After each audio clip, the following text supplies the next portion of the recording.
Nama saya Albert Ignatius Halbuin, NIM saya 21D10044. Saya dari kelas akuntansi 1.2. Pada kesempatan kali ini, saya akan menjelaskan sedikit materi yang diberikan dosen saya dalam mata kuliah Filsafat Ilmu dan Logika, dan akan menjawab pertanyaan yang diberikan juga. Hermeneutika adalah salah satu jenis filsafat yang mempelajari tentang interpretasi makna. Nama hermeneutika diambil dari kata kerja dalam bahasa Yunani hermeneuneun, yang berarti menafsirkan, memberi pemahaman, atau menerjemahkan. Mekanisme kerja hermeneutika. Pengasosiasian hermeneutika dengan Hermes secara sekilas menunjukkan adanya 3 unsur yang pada akhirnya menjadi variabel utama pada kegiatan manusia dalam memahami 3 unsur itu adalah tanda atau teks yang menjadi sumber atau bahan dalam penafsiran yang diasosiasikan dengan pesan yang dibawa oleh Hermes. Perantara atau penafsir, penyampaian pesan oleh sang perantara agar bisa dipahami dan sampai kepada penerima. Demikian juga secara terminologinya, hermeneutika bisa diterjemahkan ke dalam 3 pengertian. Yang pertama, pengungkapan pikiran dalam kata-kata, penterjemahan dan tindakan sebagai penafsir. Yang kedua, usaha mengalihkan dari suatu bahasa asing yang maknanya gelap tidak diketahui ke dalam bahasa lain yang bisa dimengerti oleh si pembicara.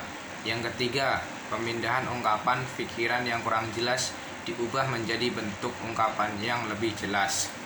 Di sini saya mengambil tokoh yaitu Edmund Husserl 1989 sampai 1938. Tokoh hermeneutika fenomenologis menyebutkan bahwa proses pemahaman yang benar harus mampu membebaskan diri dari prasangka dengan membiarkan teks berbicara sendiri.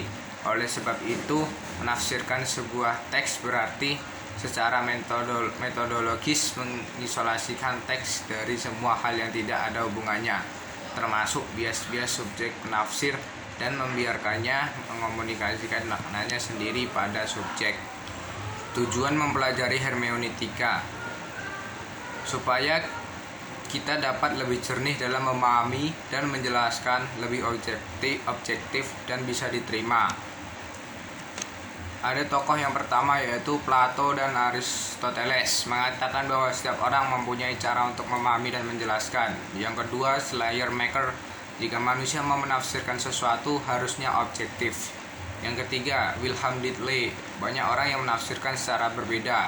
Bisa jadi hal kemanusiaan diterjemahkan secara berbeda karena mungkin pengalaman di masa lalu yang berbeda-beda.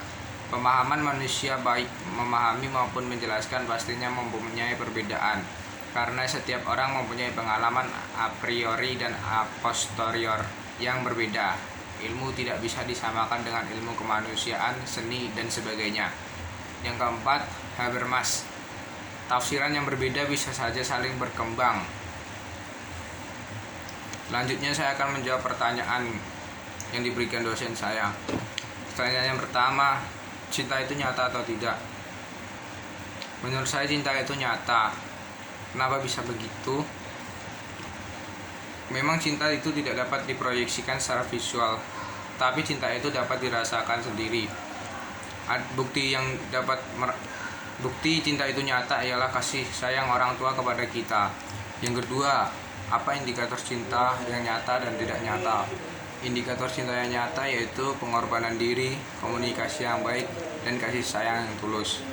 Dan indikator cinta yang tidak nyata yaitu kurangnya rasa percaya diri, egois, dan adiksi. Pertanyaan yang ketiga yaitu tokoh yang mendukung argumen saya. Di sini saya mengambil tokoh dari Aristoteles. Aristoteles pernah mengatakan, kebanyakan orang lebih memilih memberi kasih sayang daripada harus menerima kasih sayang. Sekian dari saya, terima kasih.